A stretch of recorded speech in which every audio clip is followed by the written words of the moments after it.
My girlfriend broke up with me and made me cry, and my boss saw this as a weakness and fired me for being a weak man not worthy of his business. Posted by you/woollyeye. Okay, so this happened about 2 hours ago. First of all, a little backstory. I'm a 25-year-old male living in Iran, which is a very crappy country to live in or be born in. Everything here sucks and is incredibly hard, including finding a job. I have been unemployed since COVID hit my country and just recently managed to finally find a job. COVID is still raging here since they won't vaccinate us, so most of the time we work from home. I was dating this girl for about 9 months, which I know isn't a long time, but since I'm leaving the country in a few months forever, I really invested myself in this relationship because we planned to leave together, and everything was going so smoothly. My anxiety was practically gone, and I was really happy after a really long life of being depressed. Yesterday, out of nowhere, she broke up with me and told me that she wasn't feeling the relationship anymore and that I'm a really good guy, but she doesn't want to hurt my feelings in the long run. This destroyed me, but I understood. I asked her to give us another chance, and she said no, it's better this way. She's a very honest person, so I believed her and left. I accepted the outcome, even though I immediately started crying. Anyway, today I'm still pretty bummed out, but I had to go to the office for a couple of hours, and my boss was there to help me, which was a big relief since I really didn't feel like working. I took a smoke break, got reminded of some memories, and started crying a little bit. I went back upstairs, and my boss immediately noticed I had been crying and insisted I tell him what happened, so I did. He looked me dead in the eyes and said, "Wow, you were crying over that? Such a weak person. I don't think you're a good fit for the company if that's the stuff you're worried about. I think you should leave." At this point, I started laughing because this was clearly a joke, right? Right? Wrong. He looked at me like I was insane and asked me to leave immediately. So, I packed up my stuff and did as I was told. Yesterday, I had a girlfriend whom I loved, a job, and a good future ahead of me. Now I'm just a guy who has to leave his country and everyone he loves because he was born in one of the worst places possible, and he's doing it completely alone and broken. Honestly, maybe boys shouldn't cry. Update 1 year 3 months later. I was contemplating not making this update because it's not the type of it all worked out in the end update, but since I promised one, here you go. When I created the original post, it was me shouting into the dark, and I didn't expect it to blow up, but it did, and you guys helped me through a lot of my anxiety. A couple of people even stayed in touch, and I gave them updates here and there. I wish I could tell you things worked out and that I'm happy in Germany starting a new life, but that didn't happen. I'll break this up into a timeline so it's easier to follow. September 2021. I found a job a month after I posted the original thread at a company based in the US. It was a remote job, and the CEO was Iranian. We were not documented, which is common because, most of the time, Iranian CEOs hire people outside of the US to pay them much less. This happens a lot. The pay was about $160 a month, and we had no benefits, but whatever, I was trying to save money to get out as soon as possible. March 2022. I started applying to schools in Germany and was confident I would get in because, a couple of years ago, my brother went through the same process and got in easily. I applied to 9 universities. A few rejected me because of my GPA, which is fair, and a few others accepted my application. At this time, my undergraduate degree wasn't ready because, in Iran, it takes a ridiculous amount of time and effort to get your degree. May 2022. A small protest happened outside my school in support of a girl who was sexually assaulted. Since the person who did that to her had a powerful dad, the girl got arrested, and he didn't face any consequences. Also, since no news outlet covered it, we all gathered to support her. Long story short, I was arrested and expelled, which resulted in me not getting my diploma. Naturally, a couple of months later, the 2 schools that had accepted my provisional application without my degree requested it. I couldn't provide it, so understandably, they had to move forward with other applicants. I also left my job because I realized we were being overworked for little to no money. Whenever we asked for a raise, they always found a way to avoid it. Honestly, the CEO had promised every employee that he'd help them move to the US at some point, which was obviously a lie. They just wanted us to work for them as much as possible until they could afford actual on-site employees. September 2022. Protests broke out, and I left Iran for a neighboring country because it wouldn't be safe for me. I was fairly active on social media about the whole situation, and a few thousand people followed me.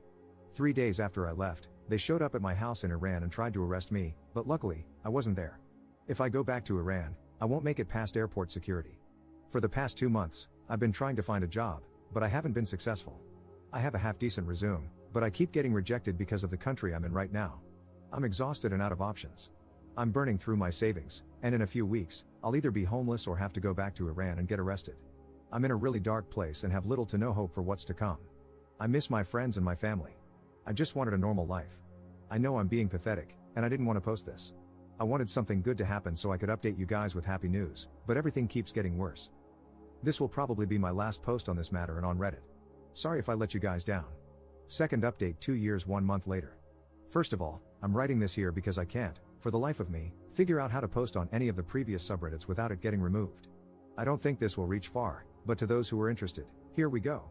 A couple of very kind Redditors reached out after my last post and helped me through those tough times, for which I will be immensely thankful forever. If it weren't for them, I'd either be dead or not where I am today. A couple of months after my post, I found someone who provided me with shelter and food in exchange for work on his farm. I also started tutoring his daughter, for which he paid me, and I saved up bit by bit. In the meantime, I managed to obtain my university transcripts from Iran, had them translated, and applied to 2 universities in Germany. I had little to no hope, considering where life had put me. I missed home, I missed family, but bit by bit, things were looking up. I got accepted into one of those universities, obtained my visa after 2 months, and now I'm in Germany. I did it. Finally. Now, I had the small problem of having to block 12,000 euros in a bank account to show that I could financially support myself. Obviously, I couldn't, and I only had a very tiny portion of that money. I did everything to get it, borrowing from whoever I could. It felt terrible to do so, but I just had to get somewhere safe. Also, the way that system works guaranteed that I wouldn't be able to pay it back soon, so it was a nightmare. But I got it done anyway. And now I'm in Germany. I do have a pretty dainty debt problem, but I am here nonetheless. In fact, I've been here for a year, studying, finding a place, making friends, and everything. Since I didn't speak a word of German and lived in a very small town, I only recently was able to find a job. The debt problem still remains, but otherwise, it's been great. I have more freedom and security than I have ever had. I even found someone, and we are really happy together. I have to mention, though, that 2 years ago, I was deeply involved in the protests in Iran, mainly on social media. For my safety, I couldn't disclose my whereabouts, but now I can, and I want to. I was in Turkey, and life was tough. However, some people in that country are just incredible. They took me in and helped me a lot, and at times, it even felt like home. So, to the people of Turkey, thank you for that. I had to hide from the VIA, Iran's Ministry of Intelligence, because they wouldn't leave me be, and you really helped me with that. For my next chapter, not that anybody cares, I have decided to change everything and start from the ground up. I'm going to pursue politics and make real change happen because I don't want anyone to go through what I have. I know it's nearly impossible to achieve, but that doesn't mean I won't try. I really want to help my people, and that's going to be my life's purpose now. Being in debt is a little scary. I hope I can manage to get out of it. But hey, I survived far worse things, so fingers crossed, I hope I can manage. I want to thank the incredible people who helped me during this time, and I want to thank the person who reposted my post on r/best of Redditor updates. You are an absolute legend. Relevant comments. Commenter. I'm so glad the community was there to support him when he was going through such a terrible time. I can't even imagine living in a dark country during a dark time, thinking you were millimeters from getting out, only to have your girlfriend dump you and your job let you go, killing any chance of a quick escape. It must have seemed insurmountable at the time, and he could have taken a path he couldn't come back from, but finding support here helped him mentally move forward. This can be a brutal place, but in cases like this, where someone has no one to vent to or express themselves to, I'm glad we're here to be the void that supports and answers back in times of need. Ops response. Honestly, it feels really good when you see empathy in others. I don't want to be dramatic, but I hadn't known a good night's sleep for years before I came here. The first day I arrived in Germany, I think I slept for 14 hours in just one day. I slept so much in the first week, and I didn't even know why. It wasn't until later that I realized how exhausted I was from years of trauma. Commenter 2.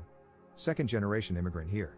Life is never easy for immigrants. I saw how tough it was for my parents, who fled their birth country and became war refugees, but with enough determination, they made it work. Things will improve as long as you're willing to make the effort. You'll probably have to spend more energy than local residents, have fewer opportunities, less of a safety net, and fewer chances to fail. That's reality. But your previous experiences have likely made you more resilient and given you adaptation skills that your peers may not have, so make the best out of the cards life has dealt you. From a practical point of view, do you have a concrete plan for building your future life? Do you have a financial plan to sustain yourself in the foreseeable future? What would it take to gain long-term residency or citizenship in your new country? Good luck. Ops response. That is great advice indeed. For now, I plan on studying and graduating from university. I'm trying to make connections, as I know finding a job is not the easiest task in Germany. However, I am putting every extra hour I get into writing against the regime in Tehran. The minute I get a chance to return safely, I will go back to Iran to pursue real change. I have grown so much since my first post about my country. I used to hate it and hate the fact that I was born there, but now it's completely different. I am writing to people of all ages and beliefs in Iran to try to have an impact, and fortunately, a decent number of people listen. I hope to grow from there.